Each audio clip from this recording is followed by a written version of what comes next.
Jadi ya mungkin bisa jadi itu ya. Kalau masa sepi atau acara gagal itu kan berarti kan memang sudah gak relevan. Sebenarnya acara 212 diadakan.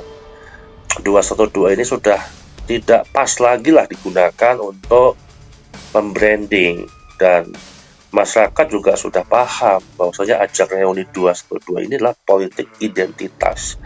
Artinya Mbak Alawi, FPI, dan ormas-ormas yang mendukung 212 ini tidak bisa mereka untuk menghilangkan tentang politik identitas. Itu sudah melekat, citranya sudah melekat. Nah, pada kesimpulan skenario pertama ini, panitia tidak ingin reuni 212 menjadi panggung politik ya, panggung politik bagi pejabat dari PDIP atau pemerintah gitu kan. Di simpelnya Pramono Anung dianggap sebagai kedekatan emosional secara pribadi ya dengan HRS, tidak secara politik. Nah, apakah ini terkait dengan PDIP sebenarnya? Ini menjadi pertanyaan besar. Terkait sih ya, ada pengaruhnya, namun nggak 100% sebenarnya. Kenapa? PDIP kan lawan emosional bagi masa peserta 212. Memberi panggung kepada Pramono bisa dibaca sebagai kompromi politik antara PDIP dan 212. Kemudian skenario ketiga, Pramono hadir hanya sebagai tamu kehormatan pribadi HRS. Ya masuk akal sih sebenarnya. Ini skenario yang paling realistis dan paling masuk akal sebenarnya. Kalau hanya untuk kedekatan emosional, tidak kedekatan secara kepartean ya. Ini emosional, hanya kepribadian individu saja.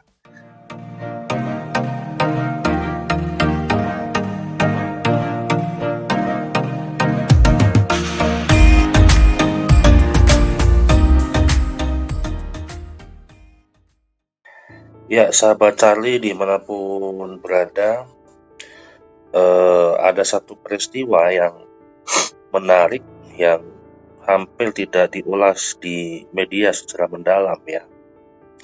Sebuah kejadian yang kebenarannya itu sunyi, tapi justru maknanya ramai. Gubernur DKI Jakarta saat ini, Pramono Anung, menghadiri reuni 212. Beliau duduk di panggung, kemudian bersebelahan dan diselami juga oleh Habib Rizik, dan duduk bersama tokoh-tokoh lainnya. Namun beliau tidak diberi sebuah sambutan, tidak bicara, tidak diberi mic, kemudian tidak diberi panggung. Sementara tokoh-tokoh lain seperti Wamenak juga mendapatkan sesi bicara. Apa artinya ini gitu ya? Kenapa bisa begitu? Apa karena PDIP? Apa karena masa lalu Ahok? Apa karena 212 itu anti Jokowi? Nah, kita akan bedah dan kita akan analisis dengan 3 skenario alasan yang paling masuk akal, paling logis, dan paling faktual. Nah, yang pertama adalah tentunya teman-teman pahami dulu tentang konteks reuni 212 dan posisi politiknya seperti apa gitu ya. Reuni 212 itu kan kelanjutan dari gerakan aksi bela Islam tahun 2016. Aroma politik 212 ini kan sangat kuat terkait tentang anti Ahok, anti Jokowi, kemudian anti PDIP gitu kan. Nah, namun setelah 2019, 212 ini berusaha untuk memoles dengan citra baru gitu ya. Dengan citra baru yang lebih lebih bagus lagi, lebih mencair, tidak sebesar tahun 2016 yang lebih religius, menghindari politik praktis, kemudian menghindari kesan oposisi. Nah, ini yang paling penting untuk memahami mengapa Pramono Anung jadi aneh tapi juga masuk akal. Nah, kemudian kita lihat juga posisi profil daripada uh, politisi seperti Pramono Anung gitu ya. Nah, Pramono Anung ini kan tentunya teman-teman juga paham kader daripada PDIP, dan dia loyalis PDIP juga, loyalis Megawati, mantan sekretaris kabinet era Jokowi, kemudian sering tampil juga sebagai juru bicara politik PDIP yang moderat. Nah, dekat juga dengan tokoh-tokoh ya lintas kubu, kelompok atau termasuk ulama dan seterusnya. Nah, namun PDIP itu kan identik dengan Ahok dan Jokowi yang jadi pembacaan emosional bagi kelompok 212, walaupun memang Ahok ketika menjabat sebagai gubernur DKI waktu itu, ketika ada masalah, ketika dituntut untuk hukum gitu ya, Ahok itu kan masih belum PDIP gitu ya, yang kental memang Jokowi, yang akhirnya Jokowi lepas PDIP dan Ahok bergabung dengan PDIP. Nah, jadi kehadiran Pramono di panggung 212 ini secara politis adalah sebuah anomali. Nah, namun anomali inilah yang menarik untuk kita kita analisis gitu ya. Nah, fakta-fakta yang kita bisa lihat di momen 212, Pramono hadir bersama Sekda DKI ya, Uus Guswanto ya. Beliau duduk dengan Habib Rizik. Kemudian pembawa acara menyebutnya itu Mujahid 212. Tapi beliau tidak diberi sambutan. Beliau langsung pulang pukul 21.30 setelah Wamenak memberikan sambutan. Kemudian ia juga tidak bicara di media gitu ya. Dan fakta-fakta ini hanya bisa dipahami dengan analisis politik strategis yang teliti ya. Nah, sedikit saya akan memberikan 3 skenario alasan Pramono Anung tidak diberi sambutan ya. Ini sebagai refleksi apa yang terjadi ketika Pramono hadir di acara 212. Yang kenapa? Skenario pertama adalah acara harus dijaga agar tidak dipolitisasi. Ya, ini skenario yang paling moderat dan paling aman lah secara fakta.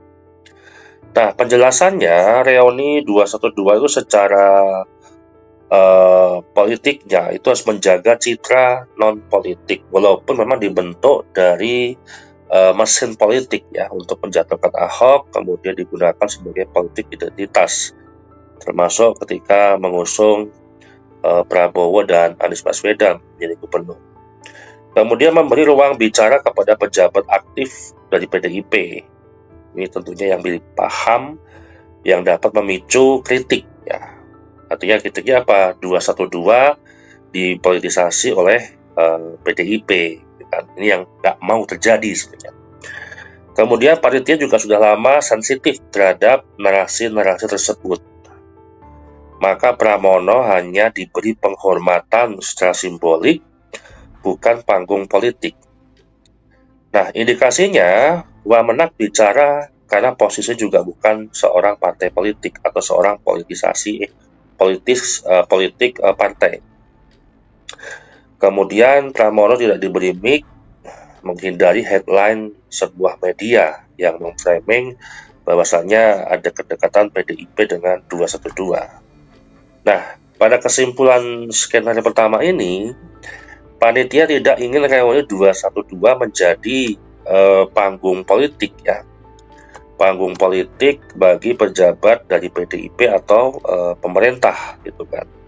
Dan ini yang menjadi garis besar pada skenario pertama.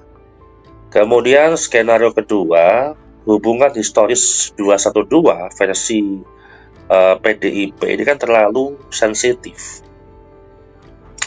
Ini adalah skenario politik emosional. Latar belakangnya adalah 212 lahir dari penolakan terhadap Ahok. Gubernur yang tadinya adalah Gerindra sekarang menjadi PDIP. Maka 212 ini juga disebut sebagai Hari Ahok Nasional, yang lebih pas lah ya, bukan Hari Ukhuwah Islamiyah. Kemudian 212 sangat anti dengan Jokowi, dan juga itu dari PDIP sebenarnya. walaupun setelahnya berpisah jalan dengan PDIP. Kemudian PDIP dianggap musuh ideologis ya, musuh ideologis oleh kelompok garis keras ya dalam 212. Memberi panggung kepada Pramono itu resiko besar, dan itu bisa menjadi masalah buat internal 212. Nah, kemudian masa garis keras juga akan protes.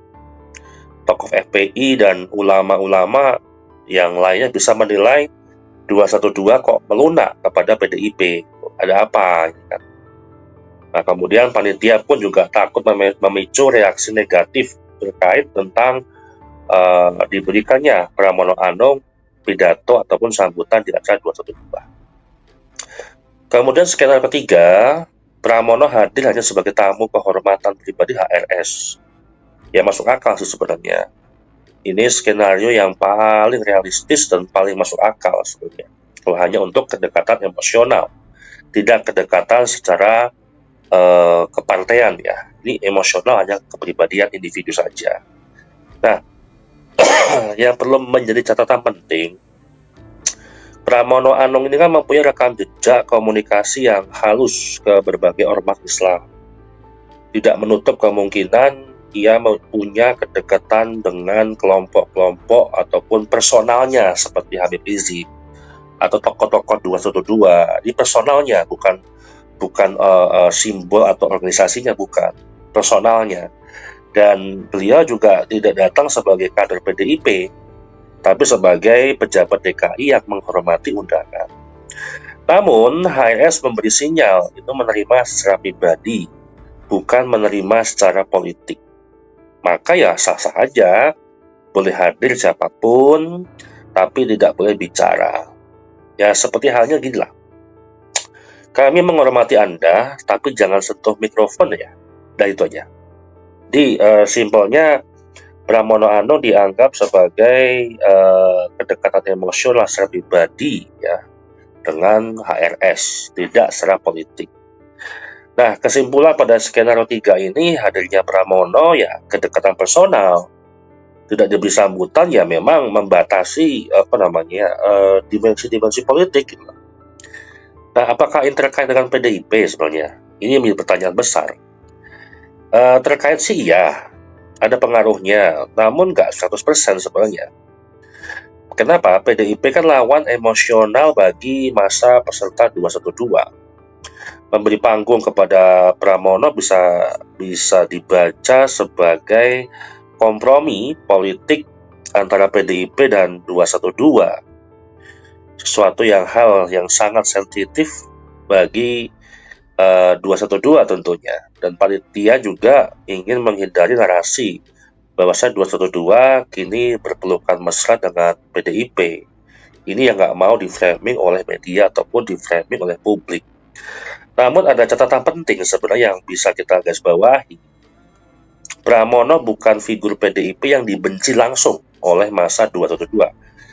Jadi walaupun Pramono Anung dari PDIP secara pribadi, secara personal, bukan figur PDIP yang dibenci oleh masa 212. Yang dibenci ini kan Ahok, Jokowi, dan Megawati secara simbolik.